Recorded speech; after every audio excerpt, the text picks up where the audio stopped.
মোহনবাগানের মিডিও তিনি হঠাৎই দল ছাড়লেন।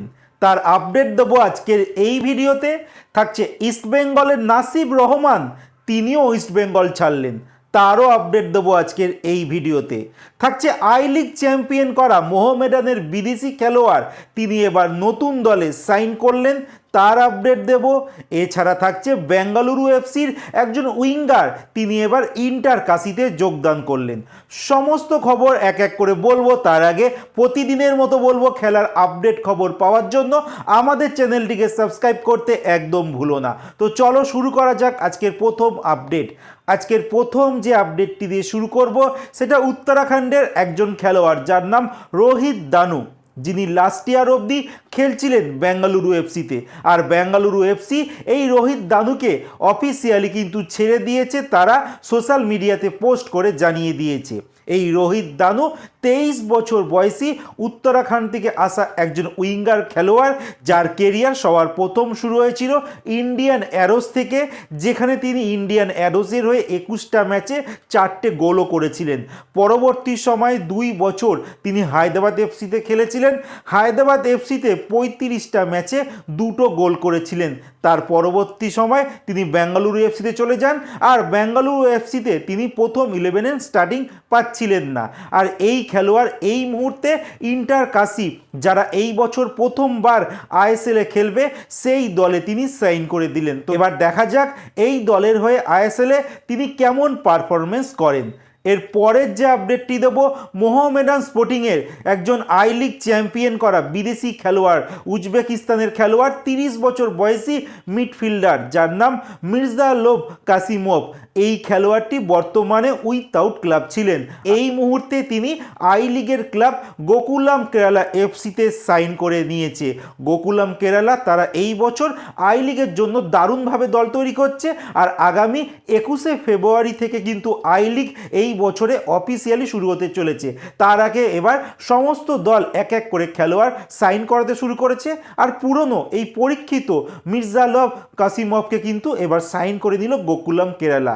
এই কাসিমভ কিন্তু ভারতীয় ফুটবলে আই লিগের দল নেরোকা এফসি থেকে প্রথম যাত্রা শুরু করেছিল, যেখানে 19টা ম্যাচে তিনি 3টে গোল করেছিলেন। পরবর্তী সময় মোহামেডান স্পোর্টিংয়ের হয়ে তিনি 39টি ম্যাচ খেলেন আর 6টা গোলও করেন। তার সঙ্গে মোহামেডান স্পোর্টিংকে তিনি আই লিগ চ্যাম্পিয়নও করে।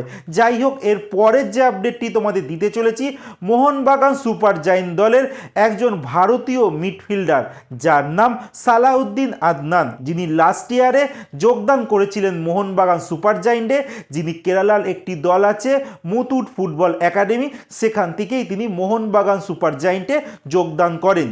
এই 24 বছর বয়সী young talented midfielder officially Mohun Bagan ছেড়ে তার রাজ্যে আইএসএলের একটি দল কেরালা ব্লাস্টার এফসিতে তিনি সাইন করে দিয়েছে।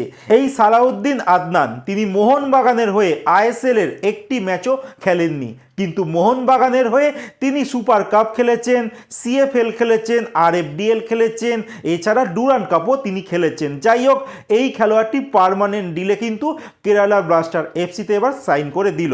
তো আমার মনে হয় মোহনবাগান খুব ভুল কাজ করেছে এই খেলোয়াড়টিকে ছেড়ে। কিন্তু অনেকে মনে করছে এই সালাউদ্দিন আদনান তার চোট প্রবণতা বেশি হওয়ার জন্যই মোহনবাগান ম্যানেজমেন্ট তাকে ছেড়ে দিয়েছে। যদি এই কারণটা হয়ে থাকে তাহলে তো মনে হয় মোহনবাগান ঠিকঠাকই করেছে।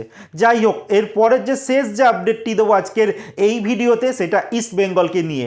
ইস্ট বেঙ্গলেরও কিন্তু একজন কেরালার খেলোয়াড়, যার নাম নাসিব রহমান, যিনি ইস্ট বেঙ্গলে লাস্ট 2 বছর ধরে খেলছিলেন।